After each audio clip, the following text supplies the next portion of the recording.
when you get a new bra, one of the questions I'm often asked during a fitting is what hook to hook it on. So, you know, in the back, you typically have 3 options. Sometimes you might have a 4th and a 5th. And then here, you might have 1, you might have 2, you might have 3, 4, 5, or more.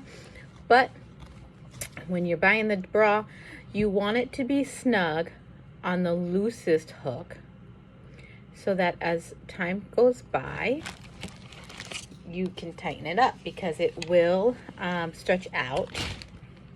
So over time, it'll stretch out and become looser, and your band will start to ride up your back, and your strap will fall down all the time because they become further apart from each other.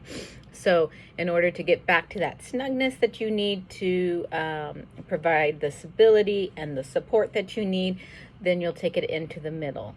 And then when that becomes loose, then you want to take it into the last hook. And then when that becomes too loose, it's time for a new bra.